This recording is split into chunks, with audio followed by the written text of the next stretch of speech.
Welcome. Today we're opening the file on, well, arguably the most successful and influential sitcom of the modern era, Friends.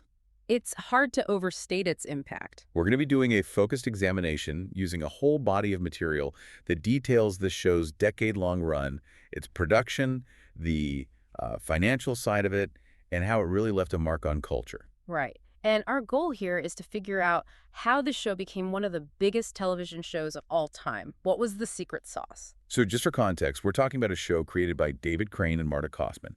It ran for 10 seasons on NBC, from 94 to 2004. That's 236 episodes, a huge run for any series. And the premise, I mean, it's so simple on the surface.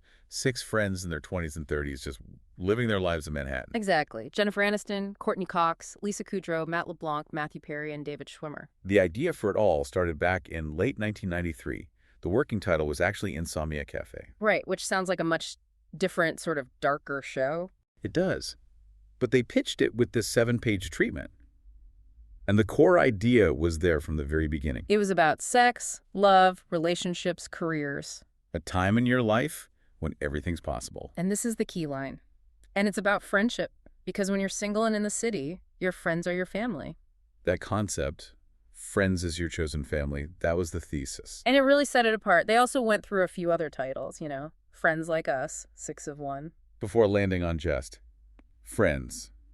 Simple, direct. It tells you everything you need to know. The focus was always going to be the group, the unit. And that really laid the groundwork for everything that came next, especially when it came to production and casting. Yeah, that foundation is so critical to why it worked for so long. So when you look at how it all started, you have to begin with the network, with NBC, and what they were looking for. Right. They were actively looking for a comedy about young people living together, sharing costs, creating this surrogate family. The head of NBC Entertainment at the time, Warren Littlefield, apparently really regretted passing on Living Single. Which is a huge hit. So there was this opening, this need for a show just like this, but NBC had notes. They always do. And some of their ideas, if the creators had gone along with them, would have just completely changed the show. For sure. For one, they pushed really hard for it to be a show aimed squarely at Generation X. To really narrowcast it. Exactly.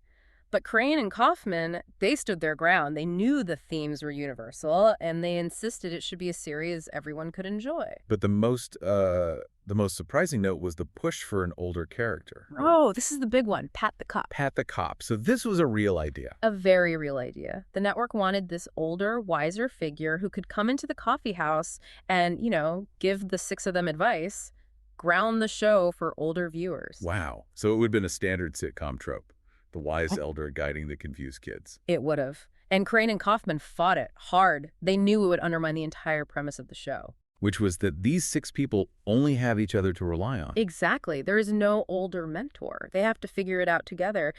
David Crane later said the whole Pat the Cop idea was just terrible. Well, and thank goodness they won that fight. Yeah. That resistance really protects the show's core identity, which is this true ensemble approach. Yes. Crane was absolutely adamant that all 6 actors had to be equally prominent. There couldn't be a lead. And it's often called the first true ensemble show for that reason. There are no sidekicks. And what's so fascinating is how the actors themselves enforced this. It wasn't just a writing decision. Right. This is where the off-screen story becomes just as important. The collective salary negotiations, for instance. That's the most famous example. Instead of letting the studio make individual deals and create a hierarchy, they negotiated as a single unit, starting before season 3. But it was more than just money. They insisted on appearing on magazine covers together. They entered themselves in the same acting categories for awards. Right. They refused to let Hollywood's star-making machine break them apart. Tom Selleck, who played Richard, even said he sometimes felt like an outsider on set. Because the 6 of them were genuinely that close. Yeah. They had become actual best friends. They said as much in the farewell book that the cast had become their real family, and you can feel that chemistry on screen. It absolutely comes through. Now, in terms of casting, some roles were a perfect fit from the start, but others needed some adjustment. David Schwimmer, as Ross Geller, was the first one cast. The part was literally written with him in mind. So that was easy. But then you have someone like Courtney Cox. The producers originally saw her as Rachel Green. They liked her cheery, upbeat energy. It's so hard to imagine that now. Cox as Rachel. It is. But she fought for the role of Monica. She said she liked the strong character. She felt a connection to her. And she convinced them. She did. Marta Kaufman saw the intensity she brought and realized she was perfect for the mother hen of the group. And Matt LeBlanc's casting as Joey also really shaped that character. A huge amount. LeBlanc gave Joey a different spin. The writers, I think, might have intended for him to be more of a standard womanizer. A bit more cynical, maybe. Maybe, but LeBlanc played him as more simple-minded, yes, but also incredibly kind-hearted and caring. He gave the character a sweetness. That sweetness is what makes him lovable. It's what makes the how you doing line work. Absolutely. It gave him the heart he needed. So all these early decisions, resisting the network, protecting the ensemble, letting the actors find the characters, that's the foundation for the whole decade of storytelling. Okay, so let's get into those 10 seasons. The show's ability to last so long was, it's by design. The writers knew that having 6 equal characters gave them myriad storylines. Gave them so much flexibility, they could pivot. If one storyline was running its course, they could shift focus to another pairing. And they initially thought the main love story would be Joey and Monica. Which is just wild to think about now. It is. But then, as they were writing the pilot, the Ross and Rachel thing just sort of emerged. And it became the engine of the whole show. The great will they, won't they of the 90s. Right. And before we get into the characters, we have to mention the episode titles. The one with, or the one where. Yes. It's such a signature of the show, and it came from a really practical place. The producers just realized that nobody would ever know the actual titles because they weren't in the opening credits. So they made the format the title itself. It's kind of brilliant. It is. Okay, let's start with Rachel Green, Jennifer Aniston's character. She's really the inciting incident for the whole series. She is. She literally runs into the coffee shop in her wedding dress, having just left her fiancé at the altar. Her whole arc is about moving from this spoiled, privileged life to making it on her own. She starts as a terrible waitress at Central Perk. Just awful. But her career progression is actually a really important part of her character's growth. Right. She goes from waitress to an assistant buyer at Bloomingdale's, then a buyer at Ralph Lauren. She finds something she's passionate about. It gives her independence. But of course, her story is always intertwined with Ross, that on-again, off-again relationship that leads to their daughter, Emma. And in the finale, she gives up this amazing job in Paris for him.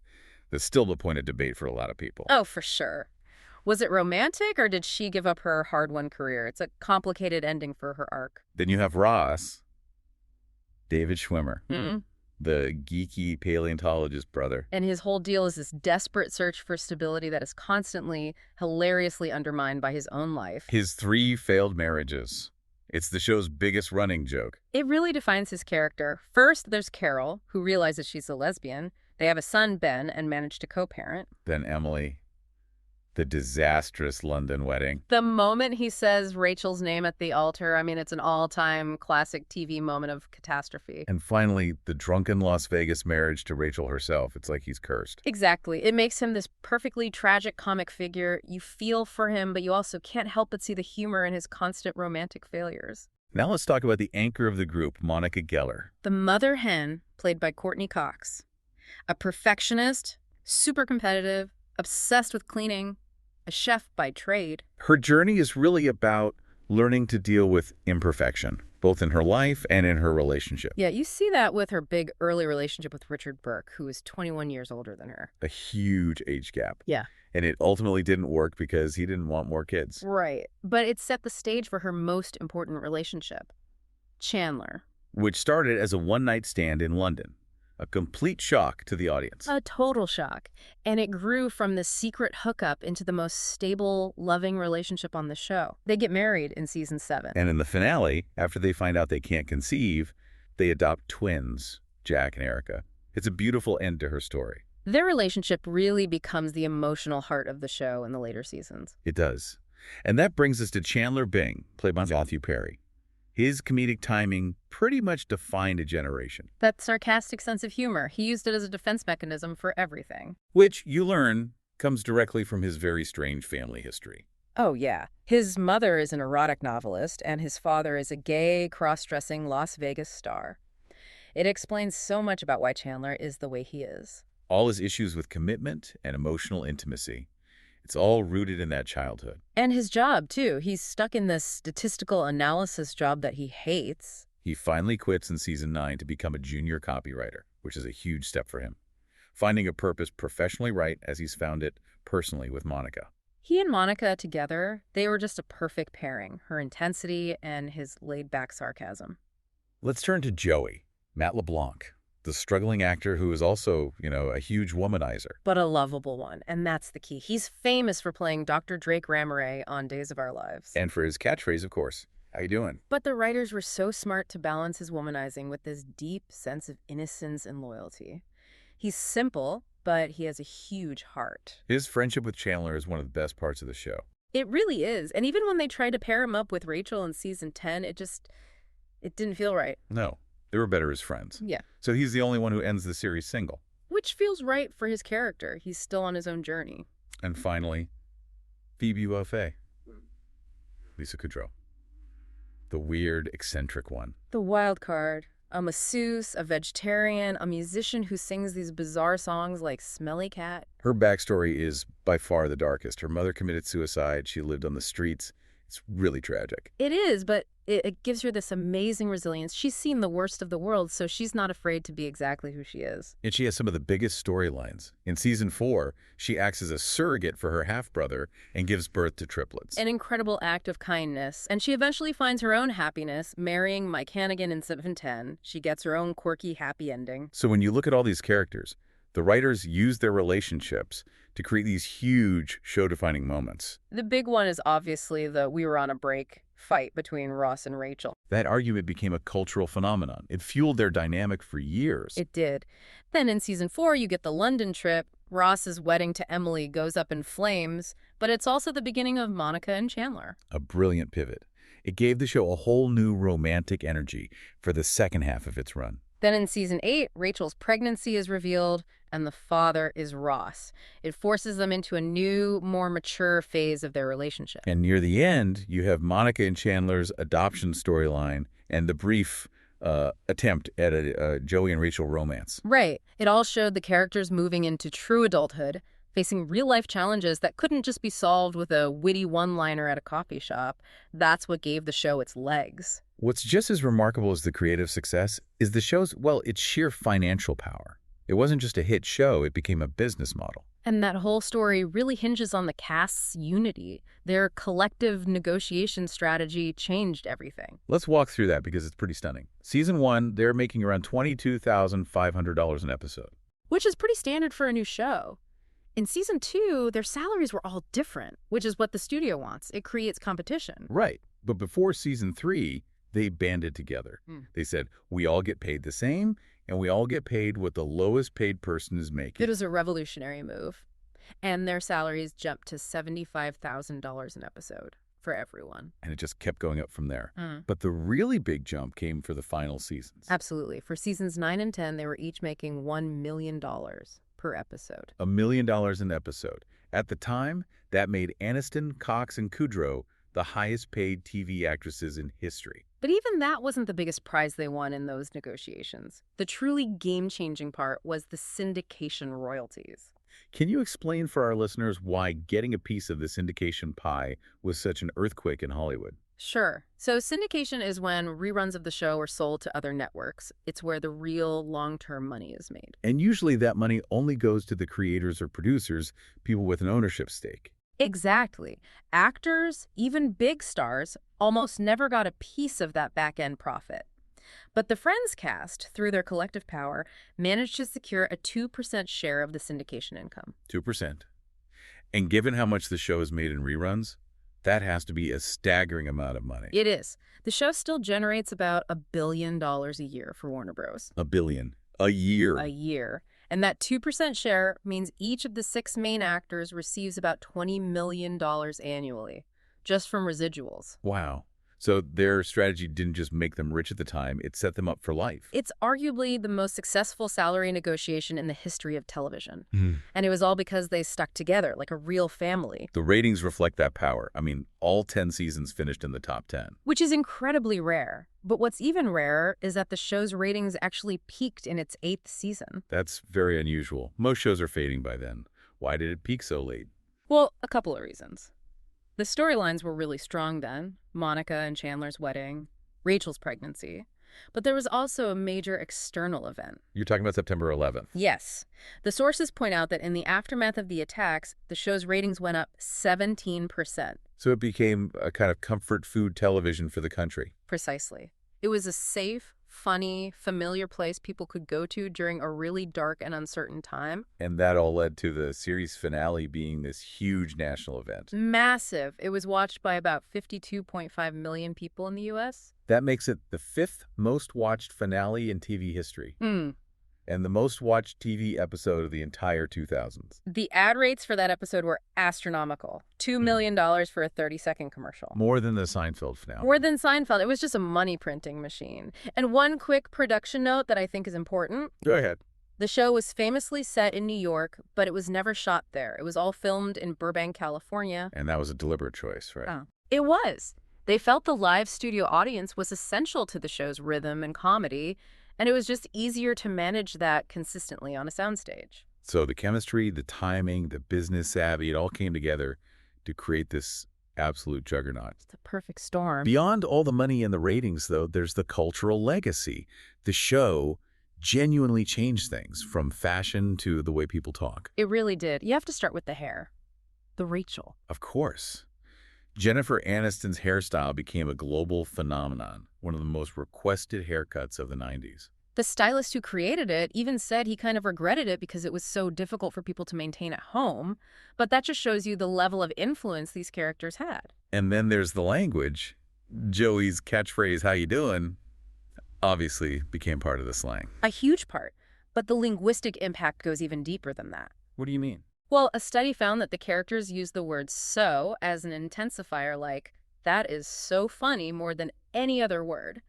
And researchers believe the show's popularity actually accelerated the use of "so" in that way in American English. That's fascinating. So the show literally changed the way a generation spoke. It appears to have had a real measurable effect.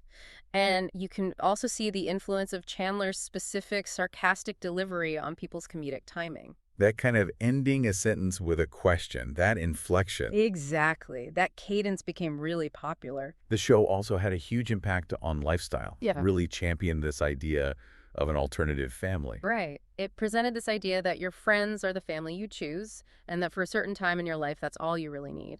It normalized that post-college, pre-marriage phase of life where you're figuring things out with your friends. And it did so in a very aspirational way. Living in a huge apartment in Greenwich Village with your best friends. It was a fantasy, but it was a powerful one. And that model had a massive effect on television itself.